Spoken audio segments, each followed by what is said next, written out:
We're also gonna have an avocado salsa with it, and we're gonna have some beautiful garnish with it. So let's get started with the first part of the recipe, which is the salsa.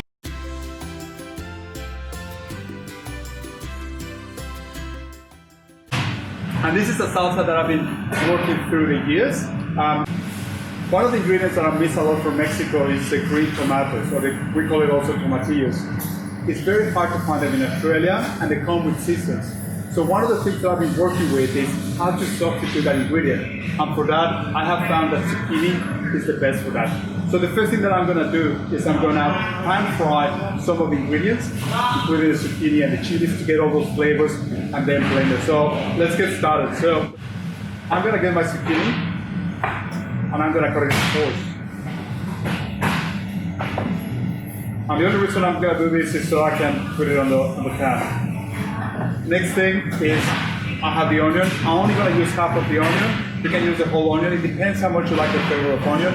I prefer the avocado to be the hero, therefore I'm just gonna use half of it.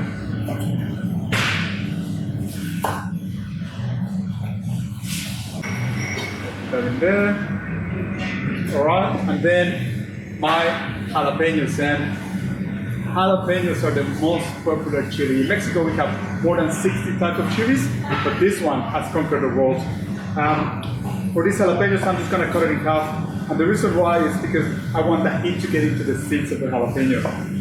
The seeds carry most of the flavors, and when you get into the seeds and you heat up the seeds of the jalapeno, what it does, it releases the oils and the sweetness of the chilies. Because you may think that chilies are spicy and hot, but they're actually very sweet too in the flavor. And that's why in Mexico we have so many varieties and they use for many different things. All right, so the next thing is I'm gonna do is I'm gonna pan fry this. So for that, I'm gonna get this on.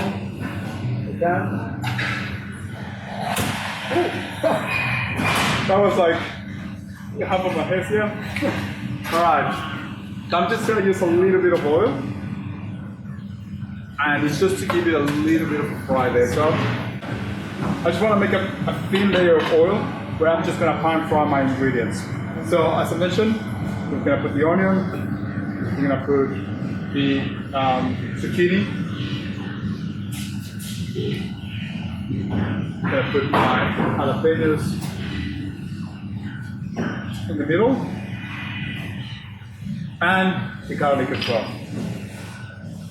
We're going to fry them once this thing goes. Alright, so my zucchinis and my jalapenos and garlic and onion, they're ready to go. So what I'm going to do is I'm going to put them into blender. I'm going to pick them up with the tongs, because all of this is going to go into that salsa. This is so important for the flavor. It's such an importance. I cannot stress how much this is important. Also, one of the things that we do in Mexico, if you don't like frying, you can also roast them.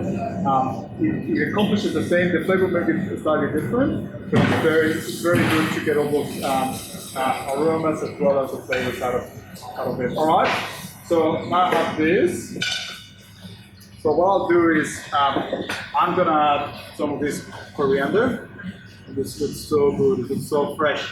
I only need half of the bunch, and I really want to concentrate on the leaves and the top that I want for this. So let's take some of that out. Put the rest back. Go back. Alright, so I have half the bunch of the coriander in there. I'm gonna put the avocados. Now I have my avocados. These are pretty big avocados. Hass avocados are originally from Mexico.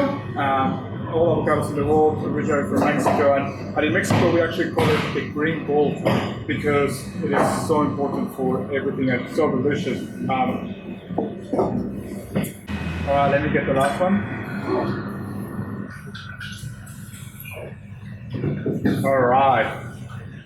Now, for the lime, I got one of my favorite tools in the kitchen. This is a lime squeezer from Mexico, and I'll get it from John. That.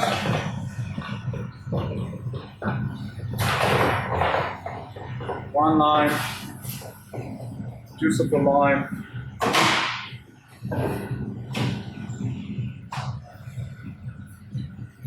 And then I'm gonna put a little bit of veggie stock.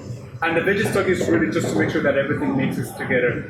If you have a food processor or you want a chunky salsa, you can, you don't have to do the veggie stock. All right, and I need some salt. So the sauce is ready. So here's a joke. What did a cactus say to another cactus? Don't be a prick. For more great content like this, just follow my Instagram or my YouTube.